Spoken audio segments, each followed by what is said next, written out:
Welcome to the Diabetes Bio Podcast, a podcast for the Diabetes Journal, the flagship research publication of the American Diabetes Association. Each month, we interview authors from our feature papers, papers of the month, or other articles of interest published in that month's print issue of the Diabetes Journal. We also have a Sweet Talk segment, which is a little bit more of a free flow adventure that Kevin is in charge of. But my name is Darleen Sandville, and I'm joined by my podcast co-host, Dr. Kirk Habiger and Dr. Kevin Williams. How are you doing today? Hey, Dar. Kevin. Hey, how's it going? Kevin made it home after his adventurous travels. Yeah, I think I was wrapped up with a lot of people in the airports and diversions and extending a trip with all the weather that was happening this last week. Yeah. Did you get, other than being cold and having to potentially pull out your jacket, Kirk, did you have any other travel mishaps because of the weather? No, we were lucky to not have to travel, and that's as good as it gets. Yeah, I was really lucky. I was traveling on that Sunday, but my flight wasn't canceled and it was just a little bit delayed. I got home maybe an hour and a half late. Was happy to be home. So there's a big game coming up this weekend, I hear. That's right. That's right. Are you invested in this game, or is it just sort of a eh? You know what? My Bears were defeated, and I'm good at As were my suffering through that. Broncos. I don't know if I'd call them my Broncos, but the Broncos. See, I keep moving, but I've only started really rooting for them this year, so. Yeah, the Cowboys are out of it too, so. Yeah. Do you all have a favorite Super Bowl food or tradition that you do every year watching the game? I definitely like watching the commercials, but then also the halftime show. Yeah. So you can always tune in regardless of the teams that are playing. And my wife and I actually got into playing some fantasy sports. And so regardless of the team that you might follow or root for, you start rooting for the individual players. Yeah, and, that is actually pretty fun. Yeah. And so when those players are in the big game, you follow them throughout the year and you want to see them do well, and it kind of extends your fantasy season. So yeah. So we always do the normal snacks and wings and nachos and we have a bunch of February birthdays. So it's invariably somebody's birthday on the Super Bowl. Yeah. It just seems to always fall that way. Yeah. Yeah. Yeah, we of course have our nacho cheese with hatch green chili in it. Ooh. That's a good one. You got to send some of that down here. Yeah. Yeah, you guys have you have chilies that you have hatch in the fall in Dallas, don't you? Very few that I'm aware of that put yeah? it into the ingredients in the restaurants, but yeah, it's probably somewhere around here. Joel told me that he sees that there are places that will roast it. Ooh. Oh, is that right? Yeah, yeah. I don't know. Maybe it's fewer nowadays, but yeah, if you can get fresh stuff, put it in little Ziploc bags in the freezer, then you have it all year round. We definitely got the brisket and barbecue. Oh yeah, that's something we don't have. At least not like what you get. No. Yeah. All right, well, I guess we should talk about some science today. Kirk, tell us about today's discussion of our feature articles, a couple of our feature articles. Yeah, sure. So today we chat with Chris Wilson and corresponding author Daniel Moore, both of whom are at Vanderbilt University Medical Center. And we talked to them about their paper titled B Lymphocytes Impede Tregs to Erode Islet Tolerance in Type 1 Diabetes. Then we also had the chance to discuss an article titled Effects of Marked Weight Loss Induced by Gastric Bypass Surgery or Low-Calorie Diet Alone on Postprandial Glucose Disposal in Type 2 Diabetes.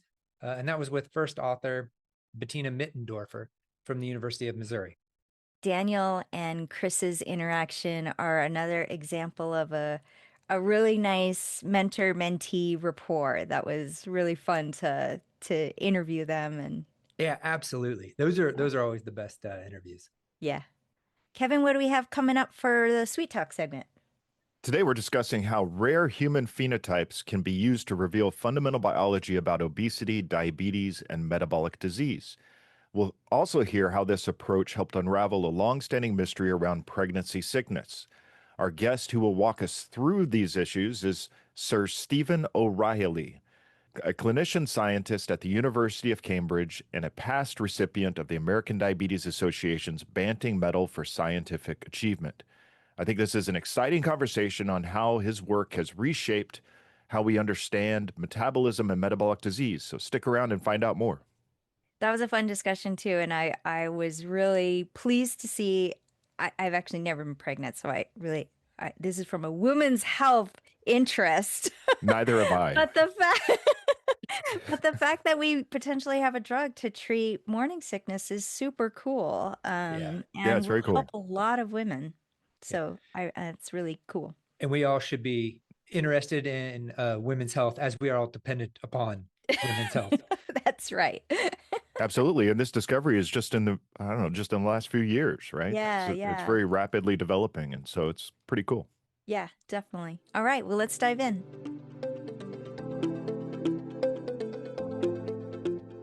Today, we will be discussing January's paper of the month titled B Lymphocytes Impede Tregs to Erode Islet Tolerance in Type 1 Diabetes.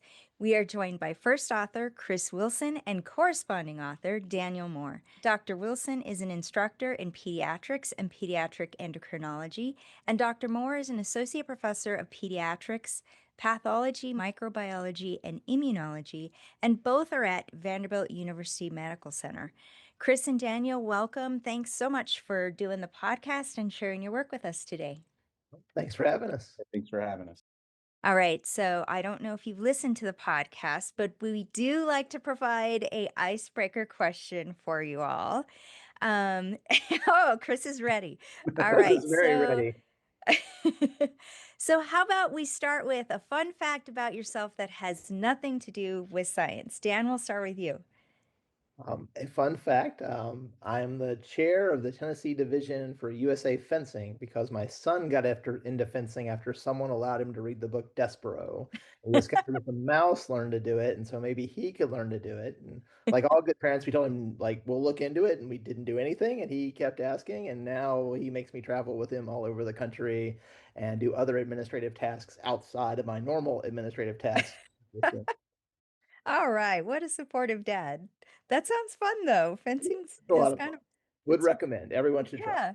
yeah, that's awesome. Chris, what about you? So one of the things I've been doing for a long time now that started back in college is I do competition cook-offs. So Oh, I wow. like to do my forte is chili since we're in Uh-huh. the South. So I grew up in Louisiana, so proximal to Texas. So I Yeah. was always a big chili cook-off, and I've won quite a few. I've had to do proxy for my wife, who at her work, she's like, cook chili for me so I can win Uh-huh. this contest, and then she takes all the credit for it. But I still do chili cook-offs from time to time. And my friend, I always have to bring chili whenever I'm asked to come anywhere. So All right, nice. Well, I'm from New Mexico, so I have to ask, have you experimented with hatch chili at all? I have. So competition chili cook-off is very strict in its rules. So there's certain types of things you can add and things you can't. So mostly what I use is dried hatch chilies, and Okay. they add a really good flavor to it. Yeah. I haven't had any luck winning, so Uh, maybe my new version of hatch chili can win, and I'll let you know. okay, great. All right. Well, I guess we should start talking about some science here. Daniel, are there any other authors or collaborators that you would like to acknowledge for the completion of this work?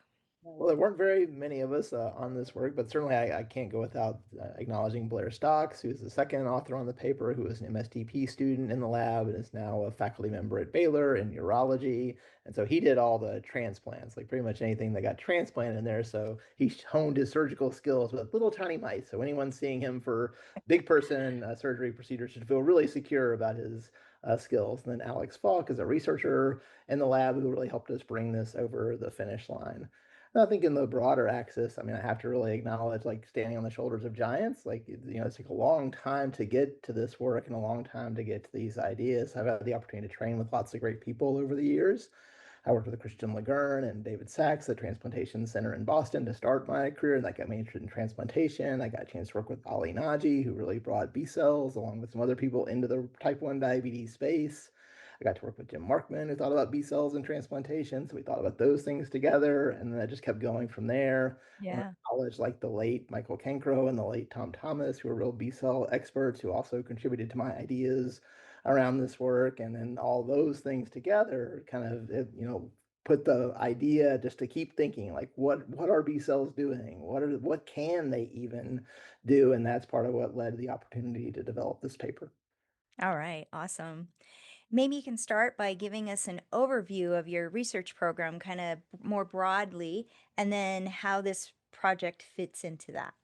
Yes, we certainly have a nice scoping research program here. So I've lived with type 1 diabetes. As of next week, it'll be 50 years. Wow. I've been thinking about this since 1976, like before I could even run around very effectively. Like this has been the thing that's really driven my career. So my lab certainly has started as very much a basic science lab. And as I mentioned, I got to train with Ali Naji and other experts in sort of B cell biology. So that's been really our focus. What do they do? Who do they talk to? Type 1 diabetes is very complicated. I mean, a lot of diseases are very complicated, but type 1, there's really no cell that's not involved in the process. There's no pathway that hasn't had some sort of implication. So I've always been really interested in like who's talking to whom and what are the big players in making these decisions that lead to type 1 and how do B cells sit at the center of that. So we found lots of interesting things that B cells can do and lots of interactions that they can have. And this is sort of like the latest one and maybe one of the sort of last ones that'll complete the puzzle. We know B cells can activate T cells. But this is a whole new way to think about that. And then along the way, labs have the opportunity to do translational research. We also discovered that your pancreas is half normal size if you have type 1 diabetes, along with some other groups. So that was really kind of striking. And then I had the opportunity more recently to do clinical trials research. I'm one of the national co-chairs for the TN25 study, which is rituximab and abatacept, again, working on the B cell theme. And then we're getting ready to launch TN36, which is a study of an IL-2.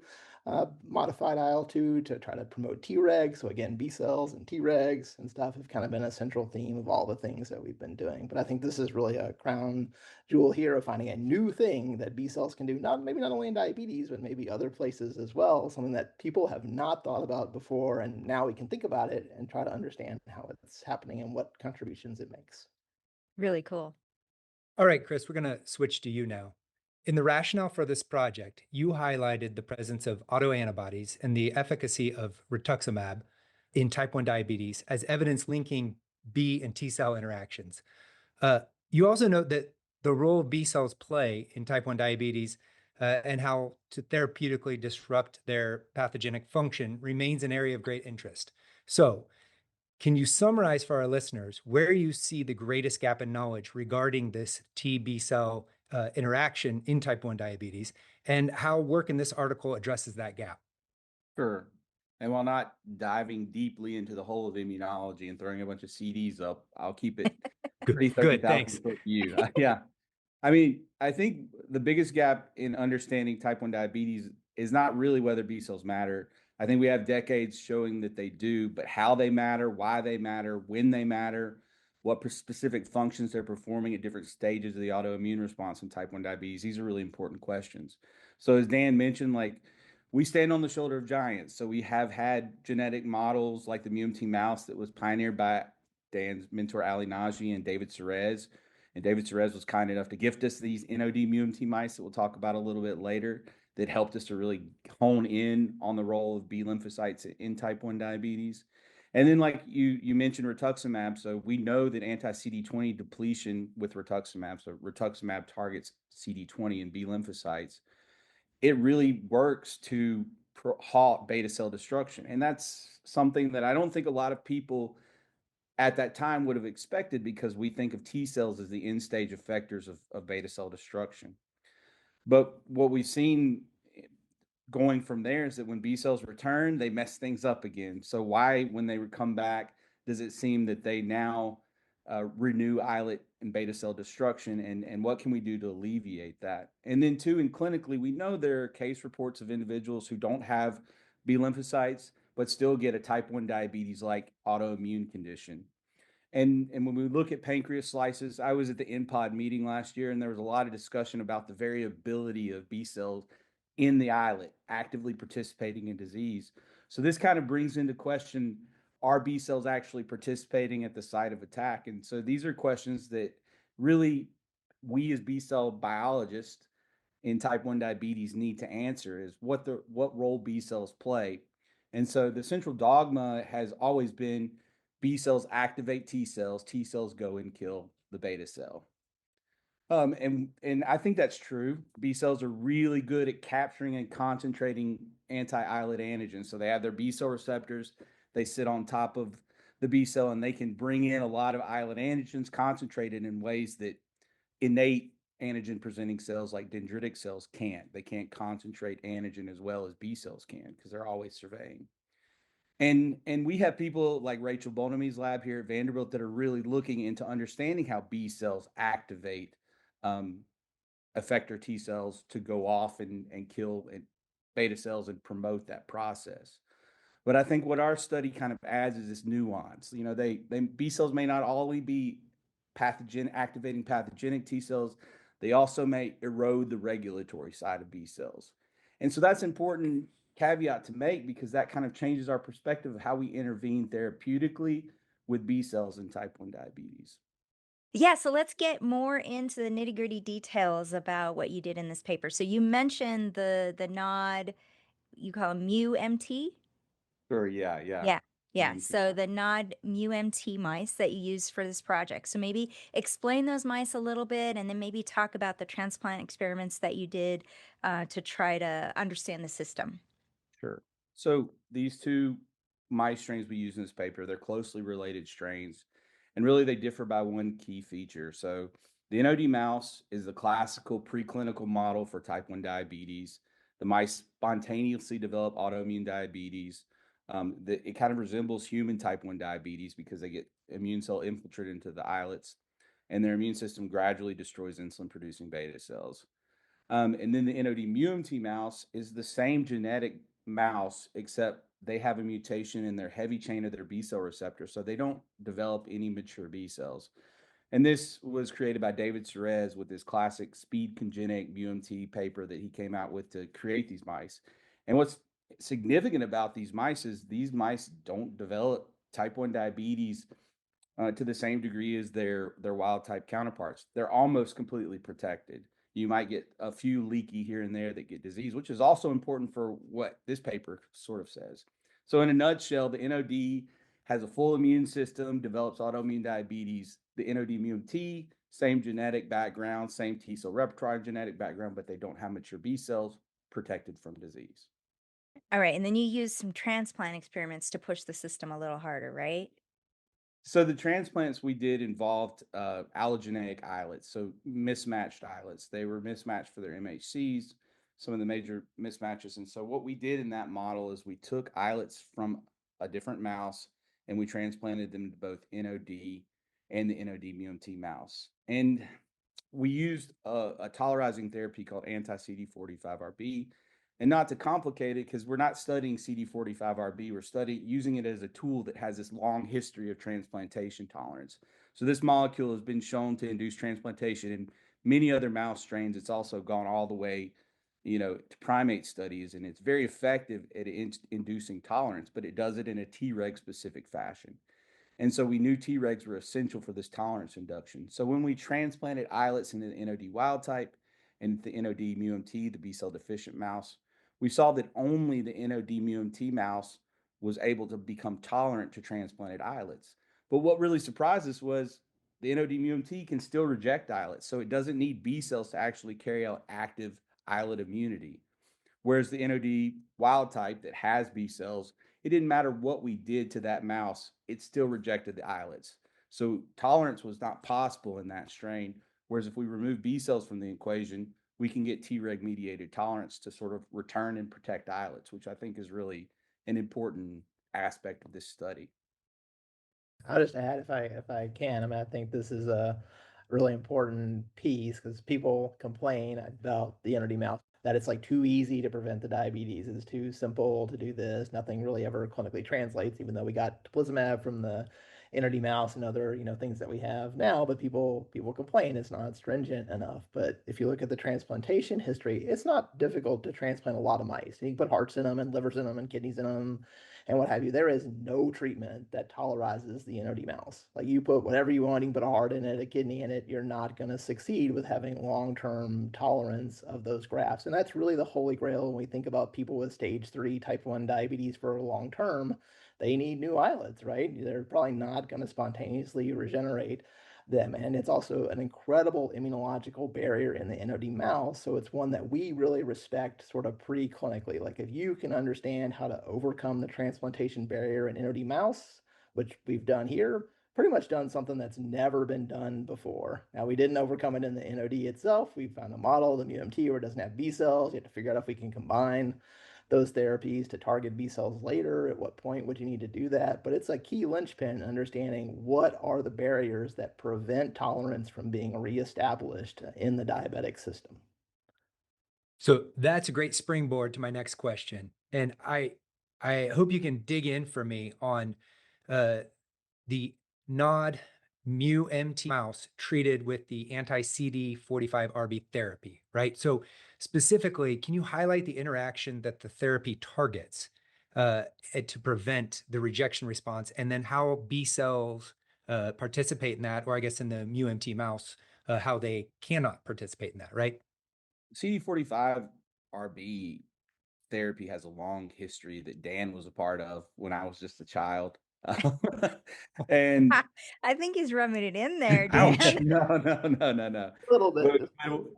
But what I there's a lot of history to this therapy, and I think the key take home points for what we understand about this is that it mobilizes Tregs, and that's its main mode of inducing tolerance. And so that's why we chose this specific therapy. So in more broad sense, CD45 is a membrane phosphatase that's pretty ubiquitous on a lot of immune cells. So CD45, if you want to hate immunologists, this CD45 is the place to start because it has all these different splicing isoforms, RO, AB, RB, ABC, and it has all these different isoforms that control signaling and function in immune cells.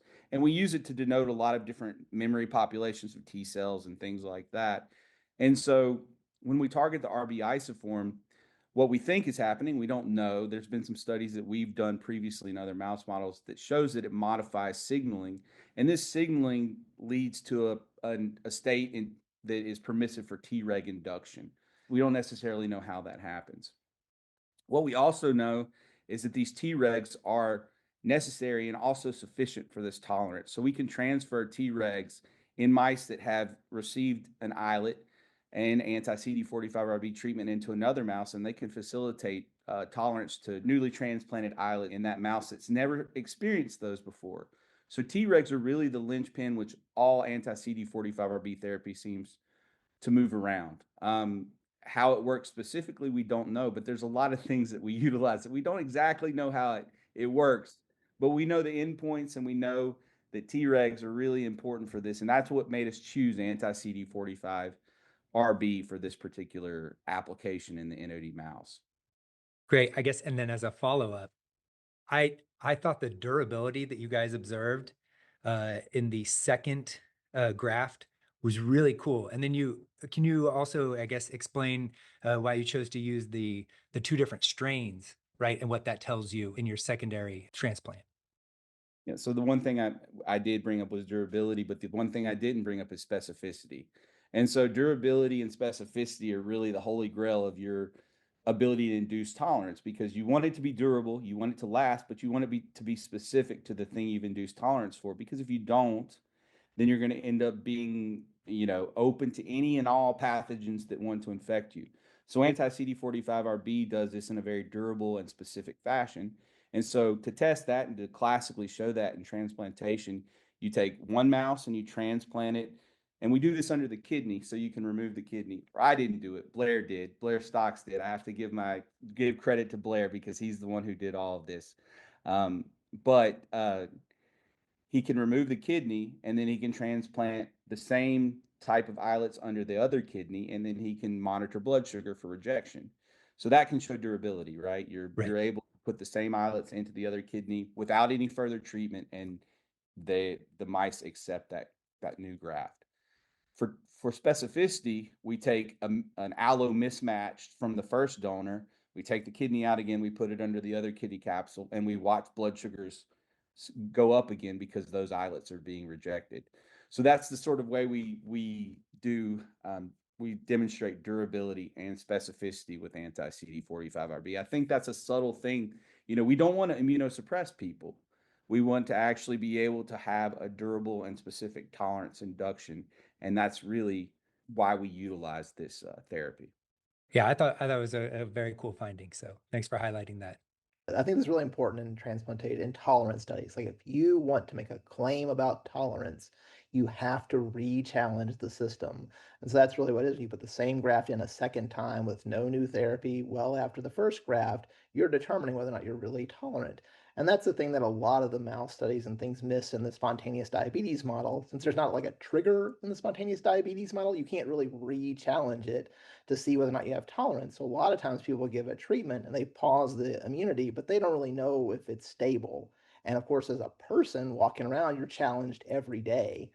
So you need a therapy that's really stable and really durable and very specific. It's going to work. And that's some of the translational gap that happens between the mouse and people. And that transplantation as a test really addresses some of that. Now, when you were trying to explore a little further the generation and mobilization of these Tregs, you found two factors that led you to the thymus. So can you tell us a little bit about those studies and the implications? Well, I'll talk a little bit about the reasons that I chose, and I'll let Dan talk about some of the historical stuff because he actually worked on this stuff. Whenever we were doing this, I had the benefit of knowing that anti-CD45RB therapy depended on the thymus. So you actually have to have a thymus in order for this therapy to actually work. And so I began looking for FOXP3, which is a classical Treg transcription factor. It's not always, FOXP3 can be expressed in cells that aren't Tregs, but classically, most of the cells that are FOXP3 positive are also Tregs. And they worked in the classical sense too of definition. They were able to suppress other effector cells, and they're not prolific themselves. And then I also looked at Helios, which is another transcription factor that's associated with thymically derived Tregs. And so we had those two factors, plus we had the study that we'd done that demonstrated these cells don't proliferate and they're highly suppressive. And so together, this phenotype and functional data kind of led me to conclude they're from the thymus, although we haven't tested that yet, and that's TBD, but that's the next step. So Dan can tell you a little bit about, the history of, because he did the paper, so he can. Well, I don't need a long history lesson, but yeah, Chris was advantaged by the fact that we kind of knew the thymus, but suspicious as a place where things would be happening from prior CD45RB studies, so maybe even 2+ decades ago. We'd done these studies. I'd done them with Jim Markman and his group at that time, Xiaoping Deng and Jose Trani and others, where we thymectomized mice undergoing CD45RB treatment. You just get, even in regular mice that are very easily tolerizable, you can't get any transplantation tolerance if you don't have the thymus.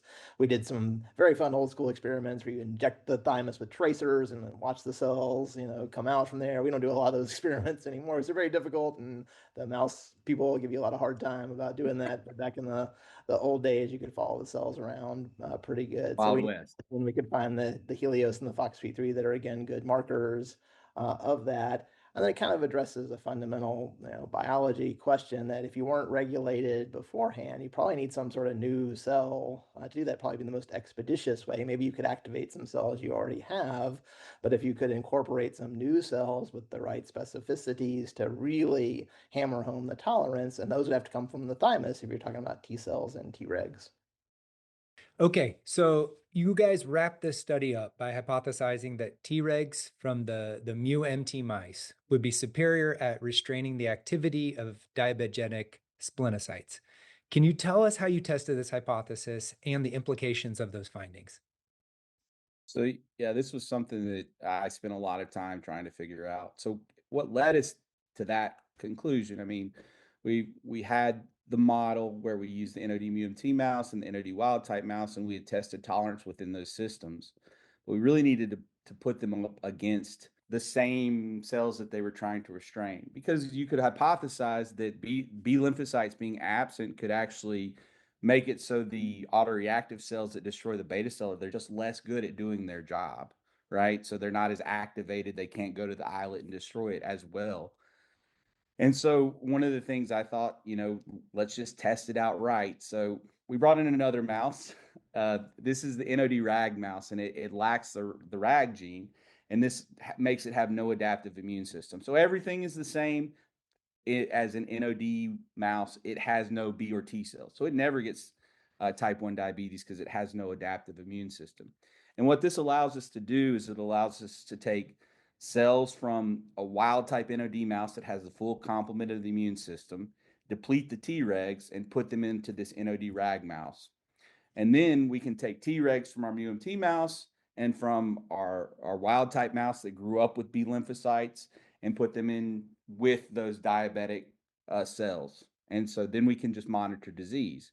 And so the hypothesis would be is if it's on the effector side, then these mice should get this diabetes at the same rate, meaning the Tregs have nothing to do with it. This is all about how primed and ready those anti-islet cells are when B cells are present. But what Chris is trying to say is that he took some cells that are going to cause diabetes and he put them into a mouse that had no immune system. And so they went to go cause diabetes. And when he put in the Tregs from the NOD mouse, they weren't really that great at stopping it. When he put in the Tregs from the MUMT mouse, they were pretty good at stopping it and much better than the Tregs from the NOD system. So overall, he was able to conclusively demonstrate that against the same challenge, Tregs from MUMT mice were just plain better. So if you hadn't been growing up with a bunch of B cells bothering you all the time, you were a better Treg. You make all kind of sibling analogies from that, with big sisters and what have you. But Tregs from the absence of B cells are just more effective than Tregs that grew up in that environment. Yeah. I think the one thing that this paper gets to is it kind of shifts the idea from B cells resisting regulation by creating a B and T interaction that drives islet destruction, and maybe it subverts tolerance by eroding regulatory cells. And that's a subtle difference, and it may not be a difference that a lot of non-immunologists understand, but instead of activating, they may also erode those things that protect. So it brings up an important point of when should we target B cells therapeutically in type 1 diabetes? Is it already too late when we're actually targeting these B cells clinically, or should we target earlier? Do we need to target for longer? Do we need to also mobilize Tregs at the same time we're targeting B cells? And then more broadly for autoimmunity, does this happen in other autoimmune diseases? Do B cells play a role in eroding regulation in other autoimmune diseases? B cells occupy this weird space in type 1 diabetes where they've been shown to be a very viable predictor of when you get disease by creating autoantibodies, but we've not pinned down really what they're doing. We know they're creating the smoke that warns you, but we're not sure what they're doing. And so I think this really kind of lays the groundwork for defining mechanistically what they're doing. This also has implications for treatment, right? Islet transplant type of experiments, or does it? Yeah, I think it will, as Chris was sort of saying, it's sort of putting the whole model together and thinking about the where, when, and how to do things. So you're going to come up with a number of additional challenges, right? I mean, even if you think about these models where you're getting tolerance and new tolerogenic Tregs are coming from the thymus, well, we need a thymus. Well, that kind of starts to sputter out around age, 12, 13, 14. Like, I don't have one. Chris probably doesn't have much of one, despite how much younger he claims to be than me. So you're going to have to do something to, rejuvenate that function if that's what you're dependent on. And we have to consider that. We have to consider that, therapy might not be so effective because you can't really repair things. You don't have the capacity. We've done some other work. We've shown that inhibiting sex hormones can allow the thymus to rejuvenate a little bit, and that can increase tolerance in transplantation models. That's known in prostate cancer treatment and other systems that you get a little more T cell production there. So maybe you need a combination therapy like that in post-teen, post-pubescent people getting type 1. Maybe you need to, activate the thymus, deplete the B cells, give some sort of Treg support, and do that for a defined amount of time until you can count enough new Tregs for the therapy to work. But there's a lot of puzzles to be worked out between here and there. That's why I think the one-shot therapies have done some good for us. Teplizumab is certainly a brand new thing that is helping people at risk for type 1 diabetes, and that's showing a one-shot therapy, but it's not permanent. and it's not likely to become permanent. It might be redosed and but what people with diabetes want is, like, even if they have to get a cocktail, they want a series of things that's going to end. They would like for their treatment and their disease to end, so they don't have to think about it anymore. They don't have to schedule the next appointment, right? And that's sort of what we're speaking to when we think really hard about induction of permanent, true tolerance is an end to the having to think about the diabetes. Yeah. Dan, are there any other key points that you'd like to leave us with, or maybe a hint at some future studies that are coming out? Ooh, well, mostly we just need support for future studies. So if you're donate the Moore Wilson Lab initiative, that'd be great. No, I mean, we're very excited about this topic. We think we really do have something novel that's going to be applicable in a lot of different systems. We do still need to understand the where and why fors, like what do B cells do, what receptor interactions happen. We know who's being talked to, but what is being said, between the cells as they interact with each other. But these things are, going to take a fair amount of time to come to fruition. In the meantime, there's studies like TN25, which using rituximab followed by abatacept. So, what happens there in terms of Tregs? What happens there is sort of the first in class, like dual therapy for type 1 diabetes, first time combination therapy has been used. So all these things are going to be pointing us towards a future that's more immunologic. So I guess another thing I might say, I'm a pediatric endocrinologist. Most pediatric endocrinologists or endocrinologists in general haven't thought a lot about immunology. So if you're a young person thinking about pediatric endocrinology, you should get trained in immunology. Definitely be thinking about that and reading about that. We'd be happy to help you, because the immune therapy era is upon us in type 1 diabetes. It's a wonderful start, and hopefully we'll begin to catch up to a lot of the other immune-mediated disease treatments with an understanding of sort of the risks and benefits for these things, and optimizing how helpful they can be for people with type 1 at all stages. Well, Dan and Chris, we want to thank you for joining us today, for sharing your expertise on type 1 and the immunology that's driving it, and for specifically discussing your recent work on the B and T cell interactions in allogenic response to islet transplant. I want to encourage our listeners to read the full article, which is in the February issue of Diabetes.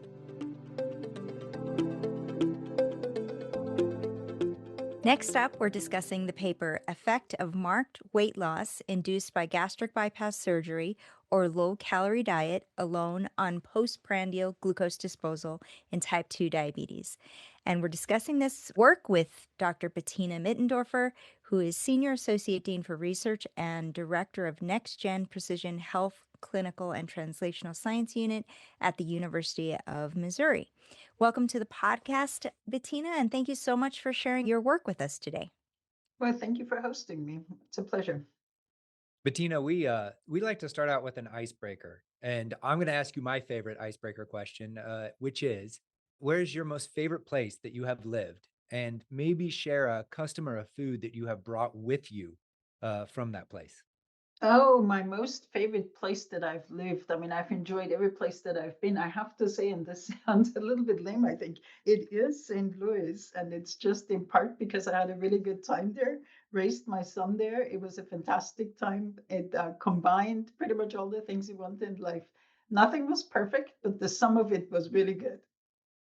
I think that's fair. To get started, are there any other authors or collaborators that you would like to acknowledge in the completion of this work? I think all the co-authors, and then of course the staff behind the scenes that never really end up on the paper. They may end up by name in the acknowledgements, and oftentimes not even by name. I mean, work like that can never be done by just a handful of people, definitely not by one. So all co-authors in there, particularly Sam Klein, who I've been working with for over 20 years, 25 years. So I think that was a long-term collaboration on that. Yeah, thanks for that. So can you maybe start by giving us an overview of your research program, and then generally how this specific project fits into it? Yeah, so my research program is really everything metabolism excites me. This is where I sort of trained, but in part because I really like the area, and then it stuck with me. Right now, you could say like my whole career, really, cardiometabolic dysfunction in the context of obesity, beta cell function, insulin sensitivity, dyslipidemia, kinetic analysis is what really you could describe my research program as. Yeah. Great. This paper was an extension of previous work in patients that had undergone RYGB or behavioral diet therapy induced weight loss. So, can you tell us what were some of the key questions brought up about that work that led to this project?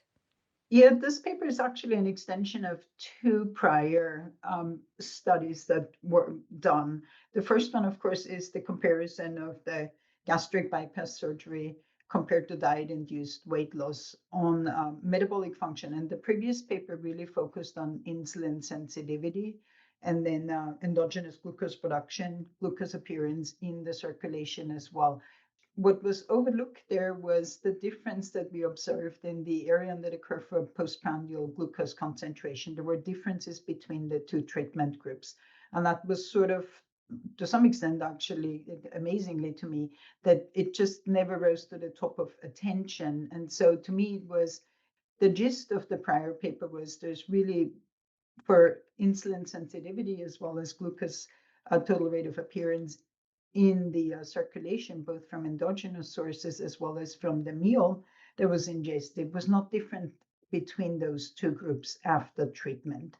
And so to me, this was always like, how come that the glucose concentration is different, right? It must be RD, but then it's very hard to explain. And so it sort of never, as I said, caught our attention until we worked on a paper where we looked at insulin-mediated and non-insulin mediated glucose disposal during an OGTT in different groups of people that we published earlier last year. And we did that in people with different glycemic status. They were all obese with normal glycemia or impaired glucose tolerance, and then compared to lean people too. And that really made me then think about this study where I said this is actually probably directly applicable and we can explain the difference by differences in glucose disposal. But that's not so much, of course, if glucose appearance rate is not different, it has to be glucose disposal that drives it. But then really, what is the mechanism for the difference in glucose disposal? And so I think this is really where we applied that method and then discovered what we describe in the paper here. Great. So I think it's important that maybe we touch on the phenotype of the subjects used, and then also the basic protocols for inducing weight loss. Yes, so these were people with type 2 diabetes and obesity. And then there were two means of weight loss. One was diet-induced weight loss, and the other one was gastric bypass, Roux-en-Y gastric bypass-induced weight loss. And they were studied after matched amounts of body weight, which is an important component, of course, too, in this case, because it's quite unique for the experimental setting. So we really look at it in terms of mechanisms, because in real life, most of the time people do not lose weight as easily and as much as after gastric bypass. Yeah, absolutely. And there were some differences in the timeline that it took to lose that 20% weight loss. Can you elaborate a little bit more on the Roux-en-Y gastric bypass patients as compared to the dietary intervention? Yeah, so the key goal was really to study them after the same amount of weight loss, because we know that the differences in body weight can affect metabolism.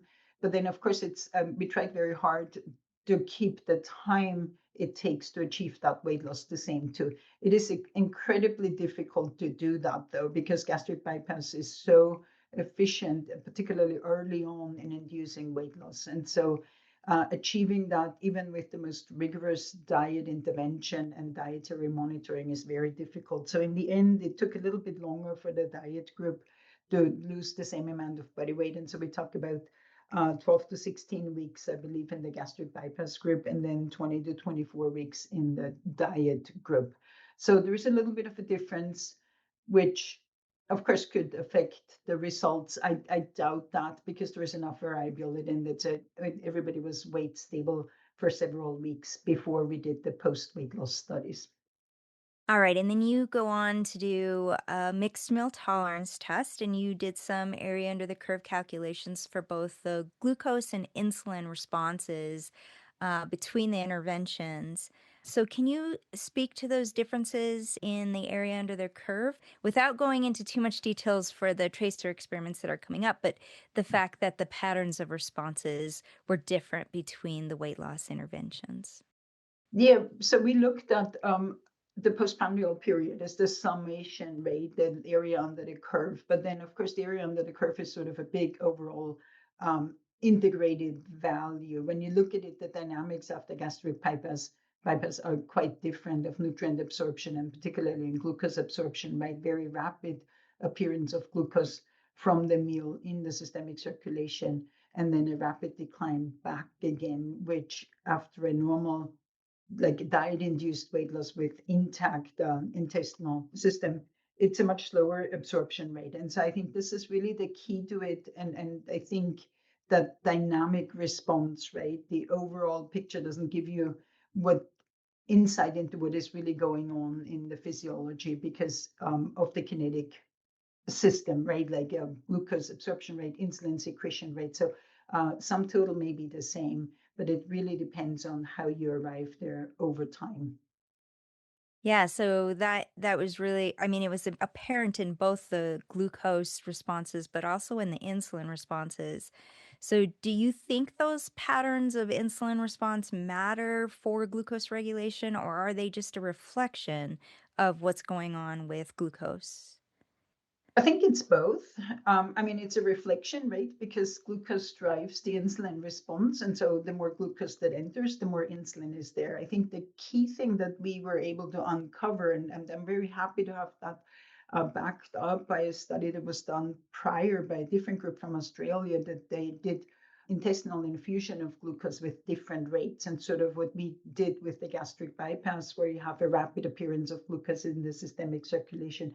The others did by experimentally infusing glucose at different rates and sort of came to the same conclusion. And I think our study takes it a little further and really explains it. And so it's the total amount of insulin that is in the circulation. But at the same time, when you think about it, insulin is released from the pancreas, and we know it takes time to reach the target tissue and the target cells. And I think this is what we found, that even if you have a large spike in insulin, it's there, but it doesn't act immediately. And so there's sort of like catch up to do, and the body never really catches up then, right, to the same extent. And so I think that leaves a little bit of glucose that's not been taken up as efficiently. And I think from the prior paper that we published in Diabetes Care that led to this one, the key takeaway for me was really, which is often underappreciated, I think, and really only when you play with the numbers and do this, is how little glucose it takes to really have a marked effect on differences in plasma glucose concentration.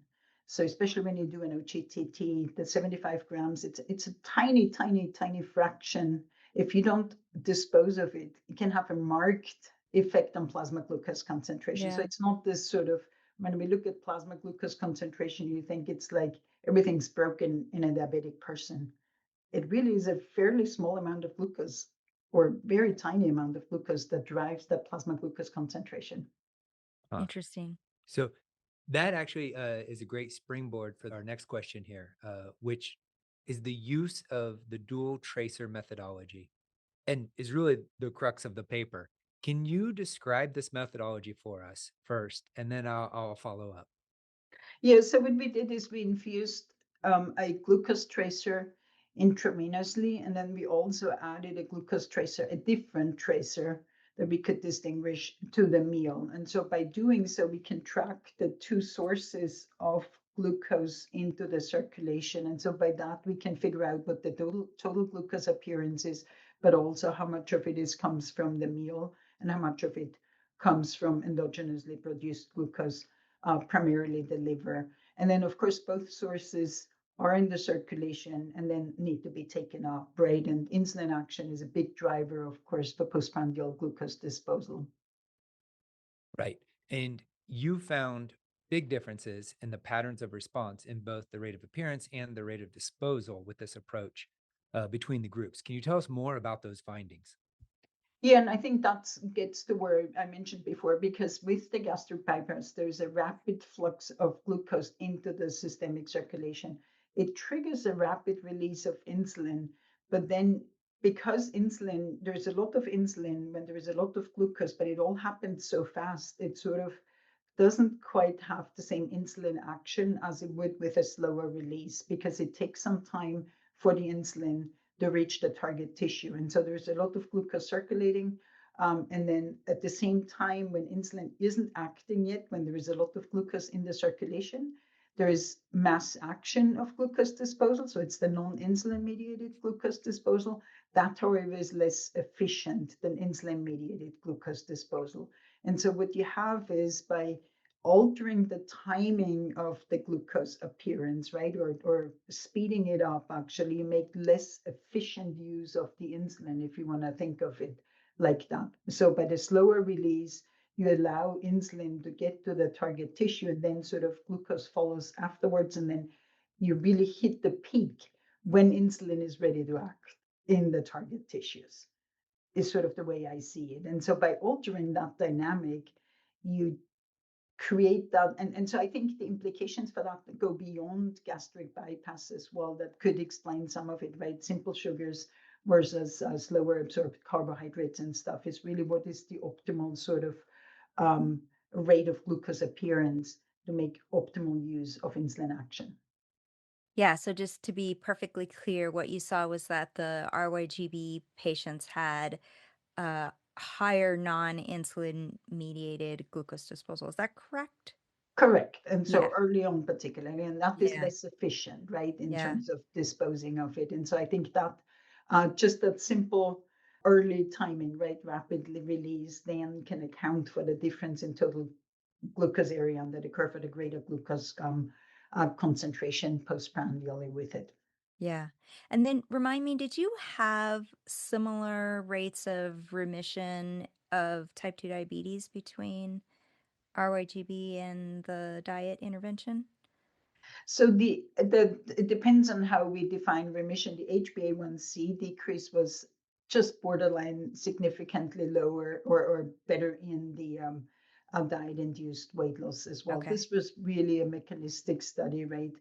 Looking at that. So I think I would hesitate a little bit on the power of it, of course, Yeah. for the remission data. Yeah.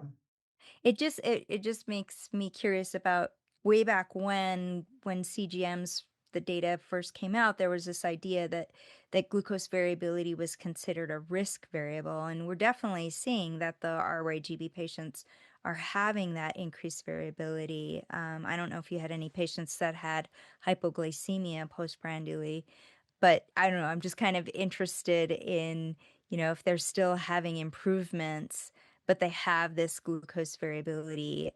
What does that mean long term for remission rates? Yeah, I think glucose variability, I mean, in real life, right? Like this is an experimental setting, and then we gave quite a bit of glucose. I think the diet composition, and like mentioned before, do they eat a lot of simple sugars? How much carbohydrates do they eat and stuff will all drive the response and the remission rate as well. I think when it comes to variability, it's probably not so much the variability per se, as reaching or going above certain thresholds, right? And I could see that because there's certain things like glucose toxicity and stuff. And so when you look at the gastric bypass profile, the metabolic profile, if you eat a mixed meal with complex carbohydrates, it's probably not a big deal, right? You have a different postprandial glucose profile, but probably you don't get into that zone where it might be considered that threshold that could cause insulin resistance or impaired insulin action, right? Or beta cell function. We know that hypoglycemia per se has effects on that, right? And so I think when you have that, there is a potential risk that people with gastric bypass may reach into those zones, right, where it's too high, where there are metabolic effects on it. And so I think it could very well be a determinant of their response to the weight loss. Excellent. Bettina, are there any critical takeaways that you would like to impart for the use of Roux-en-Y versus diet and inducing weight loss for type 2 diabetics? And what are some questions you'd like to address in your future work? Yeah, I mean, I think the takeaway here is we have to appreciate that we did enough matched weight loss. It was more than 10%, marked almost 20% weight loss. The key thing is gastric bypass is so effective in achieving weight loss, right? So that it almost always beats the diet approach. So to some extent, what we found, could you say, well, it's probably made up by the greater weight loss. I think truly what the data and the study that it did and what excites me the most about it is really so much of metabolism research is done on the sort of experimental conditions that for one reason or another are actually necessary and have driven the field. This is by no means to say that this isn't worth it, but we do on the steady state conditions. We look at insulin sensitivity, right? This is great. The key thing was in these two groups, insulin sensitivity was the same, but the appreciation that when we measure insulin sensitivity, we keep everything the same. We keep glucose the same. We hope for insulin to be the same. We keep everything steady for several hours. And so it masks these effects of real life where you have dynamic changes. And the same thing is beta cell function is oftentimes studied with an OGTT, sometimes even an IVGTT. This is wonderful and great and has given us great insights. I think really what I'd like to do, and I think we need to move on to, is that real life postprandial stage, 24-hour kinetic modeling. The problem with that is it's incredibly difficult. As tough as it is to run a clamp, it is even harder to do those dynamic metabolic conditions and study them well. But I think this is the next phase, sort of, I think, the technology is there, the knowledge is there. I think we are primed to do that as a field. Awesome. Well, Bettina, we'd like to thank you for joining us today and discussing your recent work on changes in postprandial glucose disposal after dietary versus surgical weight loss. I encourage the listeners to read the full article in the March issue of Diabetes. Well, thank you so much. Welcome to another edition of Sweet Talk. I'm Kevin Williams, and I'm joined here with my co-hosts, Dr. Kirk Habegger and Dr. Darleen Sandoval. Today, we're thrilled to be joined by Sir Stephen O'Reilly, who is a clinician scientist at the University of Cambridge. Stephen's work has fundamentally reshaped how we think about obesity, insulin resistance, adipose biology, and really the power of human genetics to reveal biology that some animal models alone can often miss. He is a past recipient of the American Diabetes Association's Banting Medal for Scientific Achievement, a fellow of the Royal Society, and an advocate for what he calls treasuring your exceptions, learning from rare human phenotypes to uncover fundamental mechanisms. More recently, his work has expanded into the neurobiology of sickness, including understanding biological basis of sickness during pregnancy or hyperemesis gravidarum. Stephen, it's a real pleasure to have you join us today. Thank you for being here. Great to be here. Thanks for inviting me. So we like to start off with a little bit of an icebreaker question. And so we're curious, we did mention the ADA Banting Medal. When was your first time to attend the ADA scientific sessions, and what do you remember about it? Yeah, I started I started my diabetes career as a research fellow with Robert Turner in Oxford. That was a fabulous time, and I definitely went once or twice in the late 1980s. But I couldn't pinpoint when it was. But one thing I really remember is when I was a postdoc in Boston in Jeff Flyer's lab, I was invited to the ADA in Washington in 1991. It was a joint meeting with the International Diabetes, and I was really excited because it was a plenary session. It was a session on the pathogenesis of type 2 diabetes, and it was based on my previous work with Robert. And I got overexcited, and it was the early days of PowerPoint, and I made over elaborate and highly colored slides, which involved things like orange on pink and blue on purple, which by the time it was in a large hall was completely illegible. So I think the content of my talk went down fine, but I learned that I was not a graphic artist, and I had to keeping it simple was the message from then on, and definitely lesson learned. I felt awful when it went up. I saw it up on the big screen, and I saw that I couldn't read it. That's amazing, but you survived. Survived. Didn't destroy my career. Could have. Certainly not. Yeah. That's great. And you mentioned a little bit, you trained as a clinician at a time when molecular genetics was really starting to take shape in medicine. And, your work in my field in particular, my research, identifying people with disruptions in melanocortin and leptin receptor signaling, I think was a real turning point. It gave us a clear human link to mechanisms that many of us and many in the field were studying in preclinical models, help lay out a translational path from mechanism to human disease. What first pulled you into studying metabolism in general, or endocrine diseases? And when did you start to see human genetics as a way to understand those disorders? I'm embarrassed to say that I decided I was going to be an endocrinologist at around the age of 14. when Wow. my dad used to bring me back magazines. He had a shop, and we had a next door news agent, and he'd bring me back a soccer magazine one week, a New Musical Express, a rock magazine another week, and then the third week he'd bring me Scientific American. And I read a piece by the Nobel Prize winners for the pituitary, for Roger Guillemin and his colleague, about pituitary hormones, and I was blown away.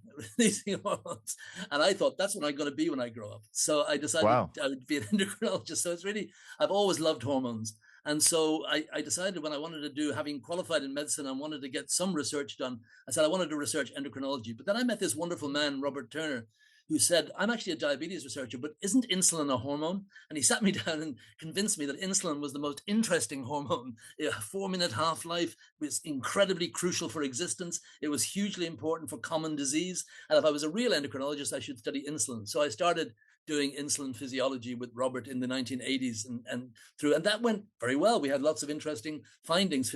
But what I realized was, with doing the kind of physiological studies, all you could get was things associated with other things. And it seemed to me that causation was really hard to get at. And the only real way to get at causation was genetics, at least directly in humans. Because once you've got a genetic variant and it's associated with something, it cannot be the opposite direction. The other thing cannot cause the genetic variant. So the beauty of doing genetics was that you had a way in to causal human biology. And I just happened to be in a way in the right place at the right time, because Oxford was one of the centers in the world for applying molecular genetics to human disease. And one of my colleagues had just found the linkage for polycystic kidney disease, one of the first genetic linkages ever to be found in the mid to late 1980s. And so I got an opportunity to go up to that bigger institute in Oxford to study with geneticists, with a guy called Jim Wainscott, who taught me, and I have 10 thumbs. I am not a natural laboratory experiment. It was a tough time. And we were doing these old-fashioned Southern blots, etc. But I could see a way forward. I could see that if you had families and you had genetic markers, and you could eventually get to deep mechanism. And that excited me. And that's how I got started, really in the late 80s. And that's 10 years before we did that work in obesity, to start putting human obesity genes. So I've been in that sort of game for more than 10 years in the diabetes field. It was very primitive at the time. We were but I did collect one of the families in which, in the UK, Philippe Fragel did it in France with Graham Bell and others. But that family that Andrew Hattersley and Robert Turner found was one that I'd collected around Oxfordshire in the mid 80s. And so we did make some progress with the glucokinase at that stage. And from there, did you move on to Beth Israel at that Moved point? on to Beth Israel to learn more mechanistics. I felt I needed to understand a bit more mechanism. I actually spent a short time in Joel Habner's lab.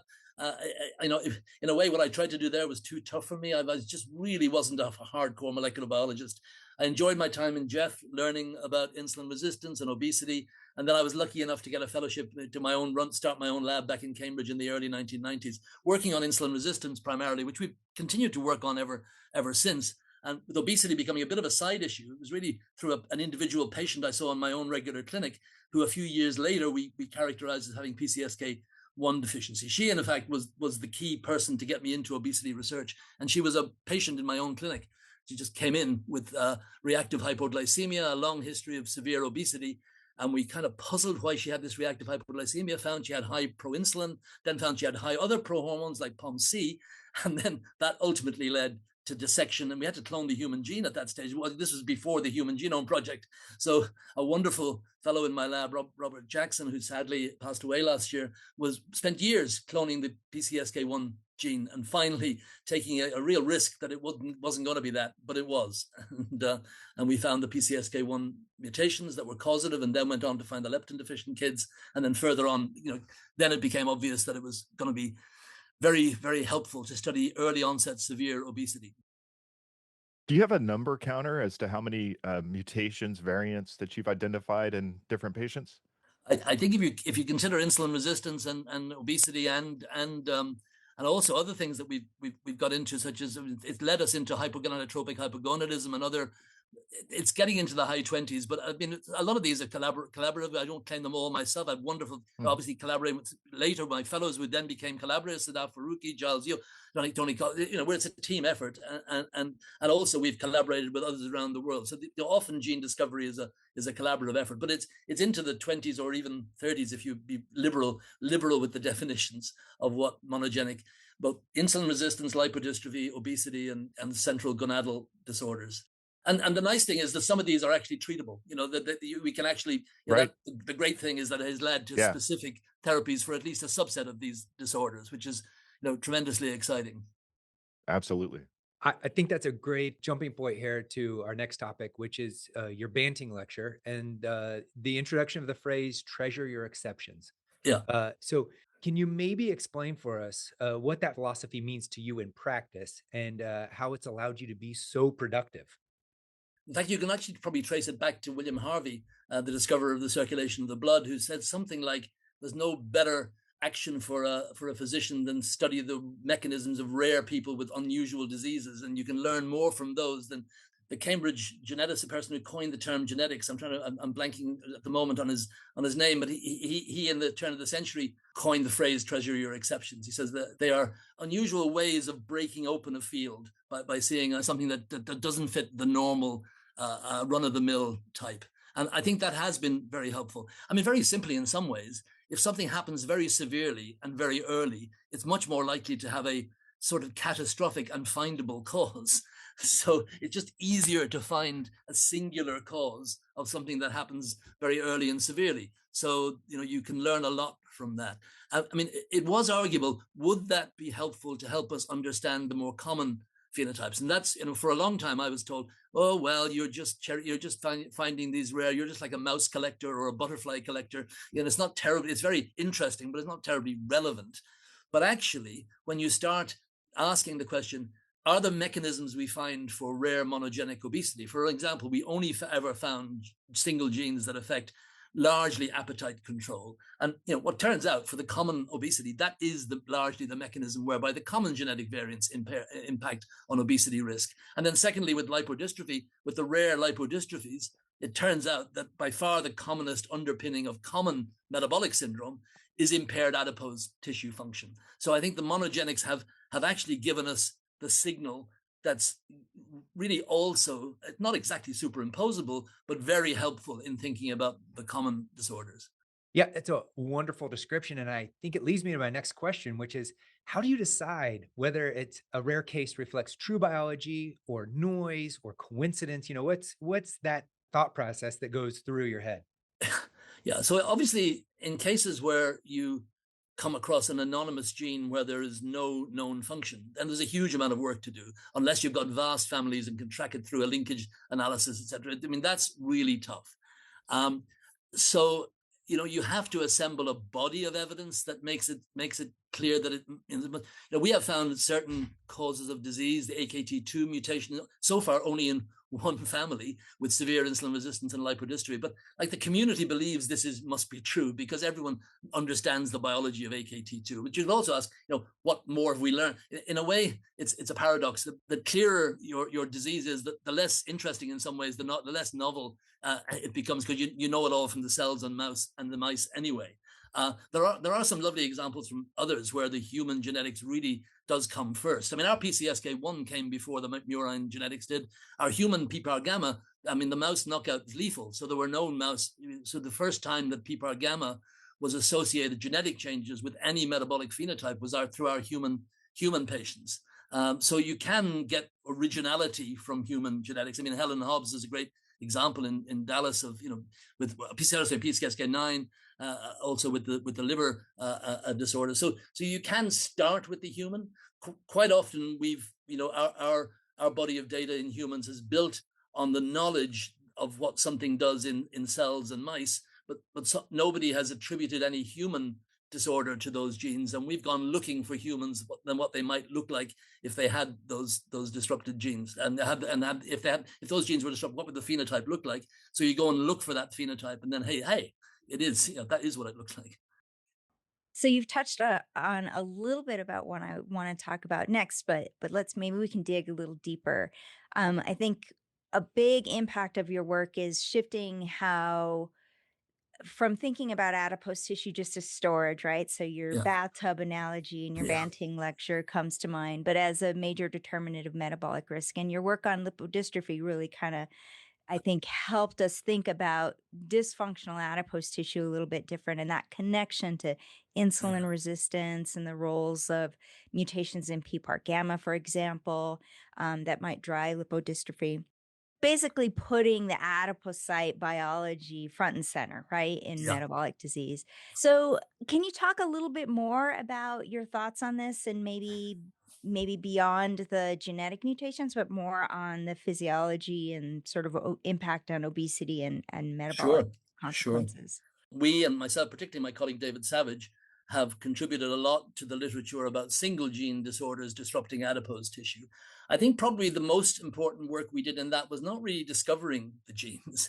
It was with Rob Semple as well, the three of us, we designed studies in humans that we took people who were very insulin resistant, who were resistant because they had insulin receptor or higher signaling mutations. And then we compared them physiologically with people who had insulin resistance because they were lipodystrophic.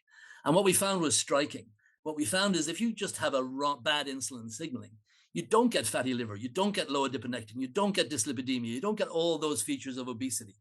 But if you have lipodystrophy, you get every feature of obesity.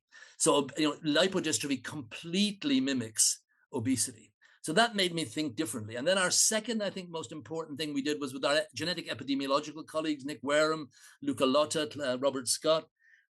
David Savage and I sat down with them one day and said, listen, can you clever genetic epidemiologists help us? If we tell you what we want to find is people who have high insulin, high triglycerides, and low HDL, what's the genetic architecture of that in hundreds of thousands of people?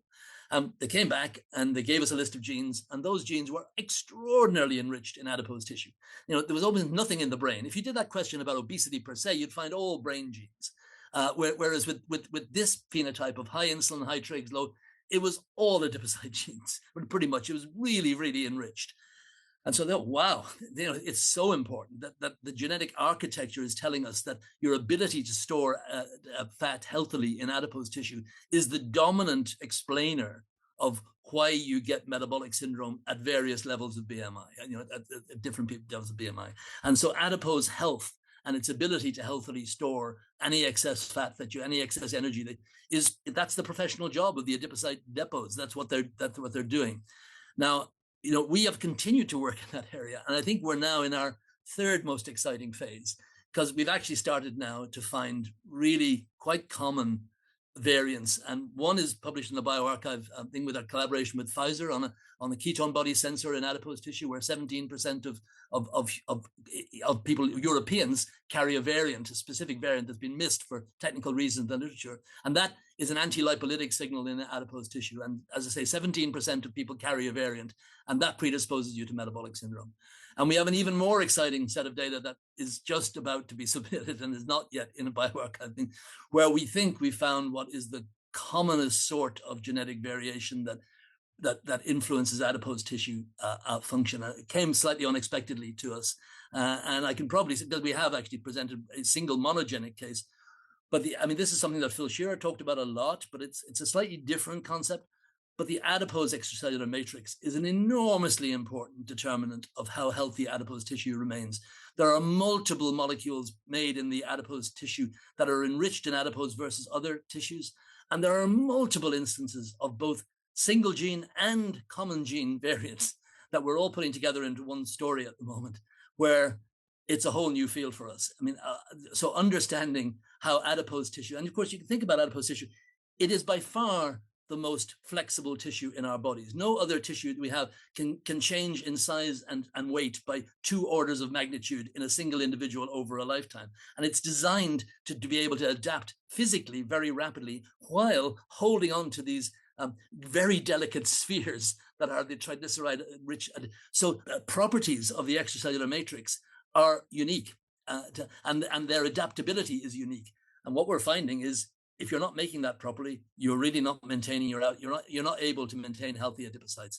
And it's not just as I said, there's a couple of rare single gene disorders that we're finding, but actually that has led us to now see that is amazingly common as a determinant of who can become healthily fat and who can't become healthily fat. It's how, in a way, how well you build the whole tissue of your adipose, not necessarily just the adipocyte itself, but how the whole tissue is built, and in a way how it's when you slim down, how healthily it everything about its dynamic biology is determined not only by the fat cell but by its surroundings. And so that's a whole new area for us that we're excited about getting into right now. So that brings up the question of, do you think there is a fit and fat person, or do you think they just have a delayed onset of metabolic disease? I never believe in binaries. I think it's a very it's like an oversimplistic. I describe the side effects of obesity into kind of three bins. One is a mechanical and gravitational bin. And I think it's not possible to have a BMI of 45 and and be healthy, because the strain on your knees, the increased intra-abdominal pressure, the strain on your pharynx from fat in the pharynx, all of those things, sleep apnea, knee osteoarthritis, those things will happen as a result of the sheer mechanical or gravitational effects of carrying too much weight or too much volume. So that type of obesity is not good for joints, for esophagus, for but those people can have normal insulin sensitivity and no increased risk of cardiovascular. It's possible for some of them when they have very avid adipose storage and completely fat that's just walled away in the adipocyte where it's not being released lipolytically and the insulin sensitivity is maintained. And those people, yes, they can avoid the other complications. Where I'm less clear is the obesity cancer link. That's still a murkier area than the link with type 2 diabetes, for example, insulin-resistant dyslipidemia, which I think, to my mind, is ectopic lipid is the answer there. I'm not a big fan of the inflammatory. I think inflammation happens, but I think it's perhaps mostly an epiphenomenon. I mean, when adipose tissue is dead or dying and is expanding too fast with a bit more apoptosis, macrophages come in to gobble up. That's their job. That's what a macrophage does. So not surprisingly, you get a bit more CRP in the bloodstream of an obese person because the macrophages are busy doing their job, which is like the garbage disposal in increased turnover adipose tissue. So I think that's how I would phrase it. Some people can be relatively protected from the metabolic complications of obesity, but they don't often escape all the consequences of obesity. I wanted to pick your brain about something that you've been studying more recently on sickness during pregnancy, or hyperemesis gravidarum. Yeah. This is a problem that affects a huge number of women, and for a long time, the biology was surprisingly very unclear. So I wanted to give you an opportunity maybe to the audience to explain a bit about what hyperemesis gravidarum is and what drew you into studying it. 80 to 90% of women feel some nausea and vomiting, particularly in the first, some nausea and some vomiting in some women, but 80 to 90% certainly are get nausea. So it's a normal phenomenon of human pregnancy.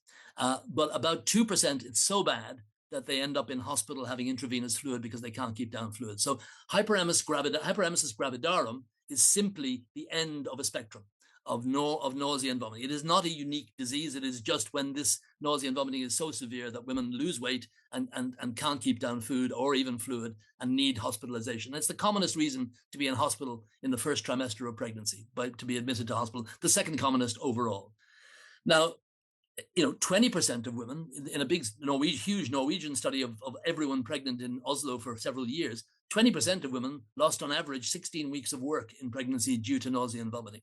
So it's affecting 1 in 5 pregnant women to the extent that it's impairing their work and social and family obligations. So really common, and almost no one has ever had a grant in any place in the world to study hyperemesis. Why did I get involved? The exact story is I visited Novo Nordisk as an obesity drug development consultant in 2016.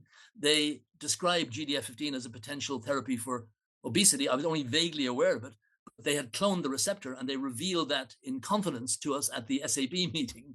And the receptor turned out to be only expressed in a very limited part of the brain.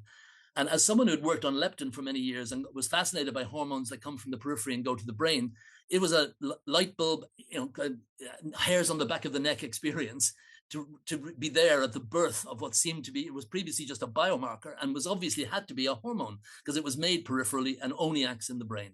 So I rushed back to the lab and started and read about this.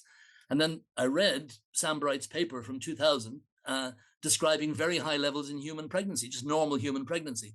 And again, I thought, wow, this has got to be relevant to the sick, nausea, and vomiting of pregnancy. So we spent some 6 years hammering out various ways to try and figure out what was going on, collaborating with Marlene Fejo, who's a sufferer herself, a woman who had remarkably set up charity, worked with charities in California in the absence of any, again, formal grant support. She did fantastic work with 23andMe and with Regeneron and others to do human genetics of that. We worked together, and then I think last year, the year before, we came out and published a nice paper, which I think is pretty definitive about what the major cause of being sick in pregnancy is, and that is, if you are sick in pregnancy compared to someone who is not sick in pregnancy, there are 2 factors involved. The more the placenta produces GDF15, and that placental GDF15 is entirely encoded by the fetus. So women who are sick, their fetuses tend to make more GDF15, but there's overlap. And the second thing that makes you sick is your particular sensitivity to GDF15, the mother's sensitivity. And that is largely determined by how much of it she's seen when she's not pregnant. So people vary in sensitivity, but like a lot of hormones, exposure causes a desensitization. So if you have got high levels, and for example, women with thalassemia with abnormal red blood cell precursors produce vast amounts of GDF15 in their red blood cells. Those women, they're quite sick and they have transfusions, everything, but they can get pregnant. We found about 50 such women in Sri Lanka who'd recently become pregnant. And basically, when we asked them about sickness in their pregnancy, they shook their heads, they looked at us and said, "What? Do women feel sick in pregnancy?" I mean, it was remarkable that, their best friends, who are their controls, had 80%, 70 to 80% sickness, like in the West. There was no cultural, or they were just the same as women in the West. The women with thalassemia who had very high GDF15 pre-pregnancy, zip, it totally abolished this. And we had rare and common genetic variants in GDF15 that told us exactly the same story. And Mendelian randomization, proper and causative human biology to really say this is the cause. And I think moving rapidly to an antibody for treatment, which is in trial from NGM Therapeutics, and moving to a clinical trial that we're planning to prevent hyperemesis in women who have had a previous episode by giving metformin prior to pregnancy. And we're hoping to get funding for a randomized controlled trial. Metformin about doubles or trebles your levels of GDF15. So it's been a wonderful side journey. I mean, one of the most exciting things I've ever done. And I think one that has possibly the biggest translational relevance in terms of numbers of anything I've ever been involved with. Yeah, you mentioned that rarely, if ever, somebody might have been funded in order to study HG. And I'm always curious about these really important medical issues that really are underfunded and why. And I was curious in this case, similar to obesity, many people talk about stigma, the tendency to just normalize the symptoms, where we see quite commonly people quickly assume that it's willpower or psychology in obesity when they don't understand the biology. And I'm wondering if some similar dynamic could exist here in sickness during pregnancy, where it's just treated where something that women should just tolerate rather than a serious biological problem, and how serious the issue of stigma is, and not only shunning the individual, but stifling money and funds in order to go into research that could actually solve a serious medical issue. And I was curious about your thoughts on stigma in our disease, in the medical field, or in diseases in general. Yeah, I think that is true. I mean, taking nausea and vomiting in pregnancy specifically, I mean, there's a couple of layers of which one is women's health. Women's health is generally not received, apart from breast cancers. But if you think of things like menopause, premenstrual tension, premenstrual syndrome, these things, they have frequently been attributed to psychological causes rather than any in-depth analysis. And a lot of women have been extremely agitated and quite rightly annoyed that these have been these very troubling symptomatologies, and even things like endometriosis have not been given the seriousness with which they impair quality of life. And the second is that there's lots of old tales. I mean, the old tale that if you're sick in pregnancy, that's a good sign, because the healthy pregnancy is associated. Because actually, the converse is true. If you happen to lose your first trimester pregnancy and the trophoblast disengages, then the GDF-15 drops and you do stop feeling sick. And so there's a bit of mythology based on what is truth, that it's a bad sign if suddenly you were sick at 8 weeks and at 9 weeks you stop being sick. That can indicate that the trophoblast is disengaged and things are wrong. So there's a bit of that. A bit of the terror of any sort of treatment in pregnancy, so that the big pharma often drives a lot of things. A lot of things we do, even though we don't think they're being driven by big pharma, it does have an influence. If pharma is interested, then money tends to trickle in and influence tends to happen. And a lot of pharmaceutical companies avoid pregnancy like the plague. I mean, they're terrified. Well, understandably so. Thalidomide was a terrible disaster that happened in Europe. You avoided it in the USA by the FDA being a bit tougher in those days.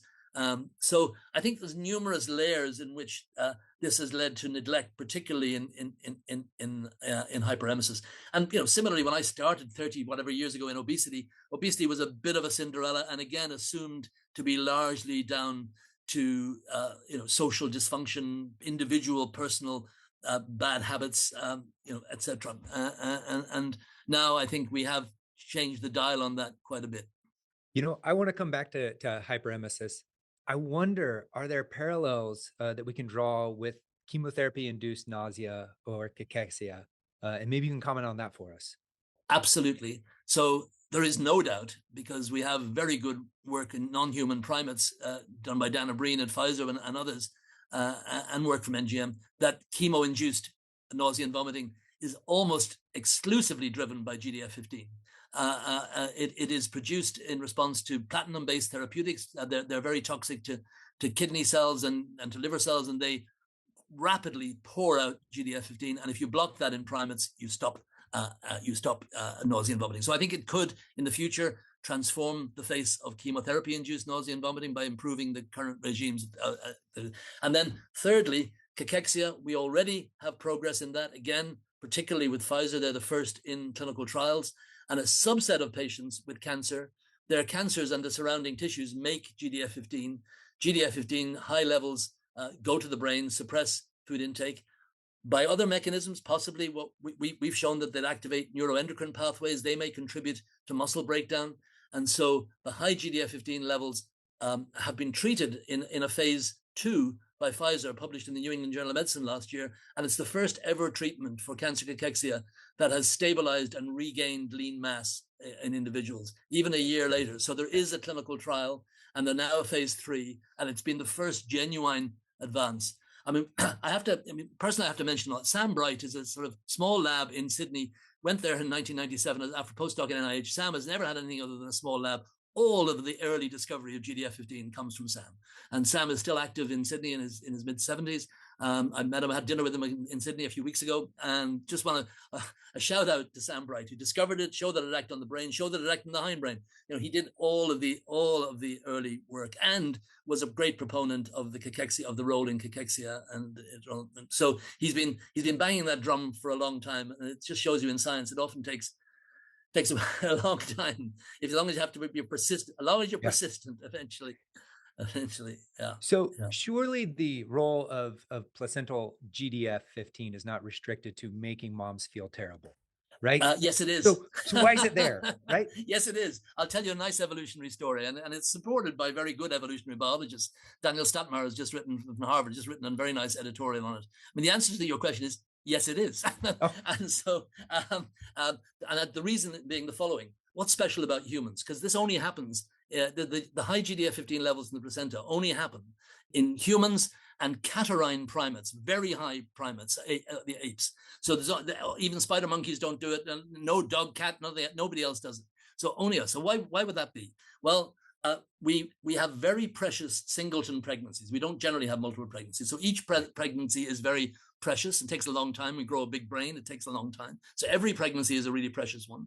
Second, we are incredible omnivores. During our hunter-gatherer phase, we ate everything. I mean, we ate carrion, we ate every new mushroom that appeared in the forest. We ate everything.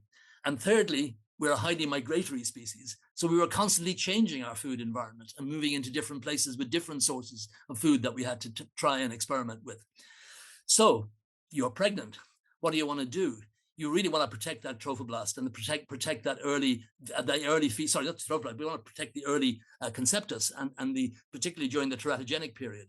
And if you've got pregnant, you've got enough leptin on board, because you wouldn't get pregnant unless you've got enough fat to have enough leptin. And right. So you've got enough, and you're only growing in the first trimester. You're growing a sesame seed into a plum, really, in terms of weight. You're not needing an awful lot of anabolism, a lot of calories. So you can send a signal out to the mother's brain saying, don't touch anything that looks risky. You really, you do not touch anything that looks risky. And we have got some unpublished data. We're currently working on how GDF15 changes preference, taste sensitivities. There's some very interesting data that GDF15 isn't just making you sick. It is altering your sensitivities to various things that you might want to avoid, like alkaloids. 90% of women who become pregnant tend to find, I don't really fancy tea or coffee, and because they're very alkaloid-rich beverages. Right. So the reason I think we can probably safely treat, at least in the West now, is that we all have packaged and clean, and we're not going around the jungle floor picking up bits of carrion and bits of strange mushroom we haven't seen before, and so we have a very regulated food environment. So and we know there's about 9 or 10 humans who are null for GDF15, and they're fine. Some of them have university degrees, and one of them's had 10 kids, and so you can live without it, and you can develop as a human being without it. So I kind of call it the endocrine appendix. It's something that evolved during our early life, but we probably don't need it anymore. Very cool.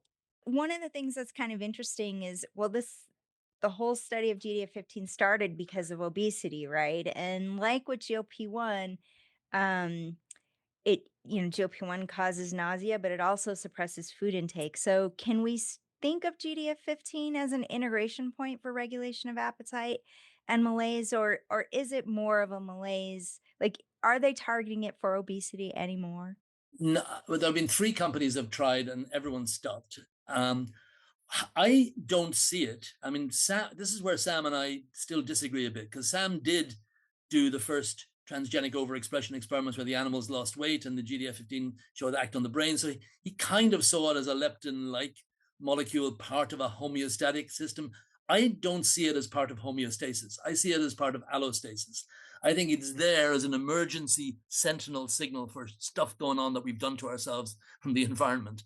I mean, a lot of our human genome is based on xenobiotic transformation. We put a lot into our genome that's to do with defending ourselves against the external environment. A lot of our liver genes are xenobiotic metabolism genes, etc. So quite a lot of our evolutionary design has been to say, the world's tough out there. It's full of noxious stuff. You've got to make so the reason I say that is that it doesn't change homeostatically. We've studied humans who have been calorically restricted for a month or overfed. It changes very little under those circumstances.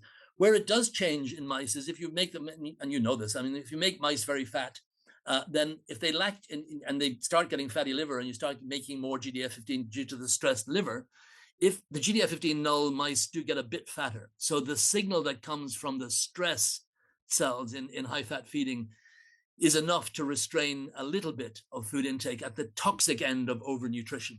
But I would say that in the homeostatic area of nutrition, which is where leptin works at the lower end and where postprandially, probably GLPs and those types of incretin, amylin and things are working, I don't see it I see it as a different thing. I see it as the flag of the toxin detection system rather than the homeostatic thing. That doesn't mean you can't. I mean, obviously GLP-1s are used in pharmacology. Pharmacology and physiology are not the same, and pharmacology and genetics are not the same. And so it's conceivable that someone can be really smart and make a type of GDF15 that dials in somehow to make us not eat as much, but not feel that. It's possible. It's possible. It's just I'm not aware of many companies now who are still pursuing the GDF15 from the point of view of the obesity side. Is there any promise for using it to treat pregnancy nausea? Oh, yes, absolutely. NGM are in phase 2 with their anti-GFRAL antibody. I am trying to raise money to have a company that will be a fast follower with we hope would be a better product. It's hard. It's a hard environment raising money to develop drugs for pregnancy. It's not an easy ask, and so we are trying at the moment because we think we have an idea of how we could improve that therapy. NGM will read out next year, the end of next year. I hope that the data is dramatic because I think from what we've learned from giving in chemotherapy-induced nausea and vomiting in primates, this stuff should really switch off nausea and vomiting pretty effectively.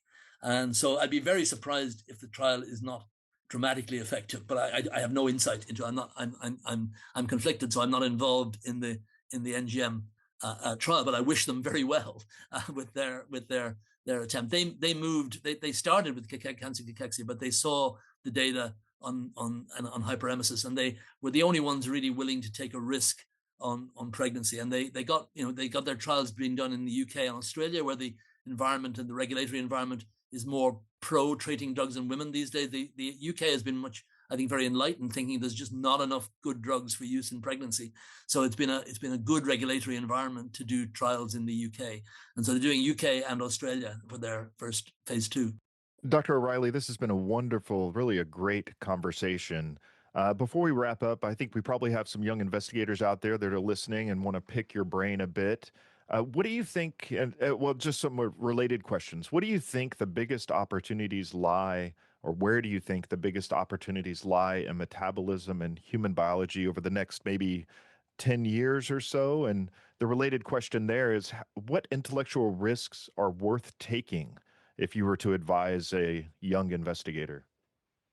I think one of the biggest remaining questions that I have, and I find it hard to work out how exactly I'm going to figure this out, is I don't think we have reached a consensus on how delivering how ectopic fat leads to the disturbances of glucose metabolism and the insulin resistance in skeletal muscle and liver and places. That link between impaired fat storage of excess energy and how glucose metabolism is so disturbed in the key tissues of muscle and liver. And of course, there's been a big emphasis on inflammatory mediators, but I just don't see the human genetics or the human pharmacology playing that out for that. Again, is it ceramides? Is it 2-deoxy? Is it DAG? Is it, you have great proponents of all of these individual mechanisms. It seems a tough one because the effects can be evanescent. I mean, very quick. Gunter Bowden a few years ago published a paper where he gave people a single day of 6,000 calories, and basically they were insulin resistant the next morning, and well before any changes in cellular populations. Or these are phenomena that occur very rapidly, and whether even we have to go back, and I think Josh Rabinowitz is doing this a bit, go back revisiting the old Randall hypothesis of substrate competition between lipid and glucose. Is that still that was dismissed a bit when Jerry Schulman showed glucose transport was affected in insulin resistance, but I wonder whether there's elements of this substrate competition that are still going on. So I think there's big questions in that domain. From my point of view, the thing that has opened up, I'm in my late 60s now, and I see I've just got a new 7-year grant, and in part it's because human genetics just keeps on delivering. In human genetics is incredible now, in that it's so cheap to do exome and genome sequencing, relatively speaking. The population sizes in which it's been done and the ability to access humans, it's quite extraordinary. I mean, I've sometimes been making discoveries on my iPhone on the bus. So you just have an idea, and you think, oh, I've got programs. My younger colleagues all. I mean, I'm not terribly computing literate, but my clever young colleagues allow me to do this sort of stuff, and it's astonishing what you can discover from informed interrogation of the human genome. I think if you don't use it as your primary source, I think you're hobbled if you don't at least integrate with it, and that would be my saying to, I know you can't, not everyone wants to be a human geneticist or can do human genetics, but there's increasingly no excuse not to integrate it fully, because that available data sets and readily interrogatable available data sets are just burgeoning. And so that would be a tip for all youngsters. Don't ignore the increasing availability of human genetic data, which can help anchor your mechanistic studies, whether it's in cells, mice, anything else. They can help give them an understanding of whether what you're looking at might be relevant for a human phenotype. Thank you again so much for joining us and for such a thoughtful conversation. Do you have a website or a lab page or I do. I can ping you I cannot remember or what social it is. media? Yeah, social I'm media on Twitter. I'm on Twitter. I'm also on LinkedIn. Yeah, I had to decide whether to come off. I mean, the trouble is, I managed to get about 10,000 followers on Twitter. So I mean, I'm not terribly sympathetic to Twitter, but it's hard to come off once you got. And I joined it because Dan Drucker was on it, and I found following Dan was really useful. And so I kind of Dan's fault. It's Dan's fault that I'm on Twitter, because I felt I was bad just following him and not saying anything. So to the listeners, they can follow you under your name, Stephen O'Reilly, on Twitter. Thanks again for joining us. And to the listeners, if you enjoyed the episode, please like, follow, and subscribe for more Diabetes Bio content.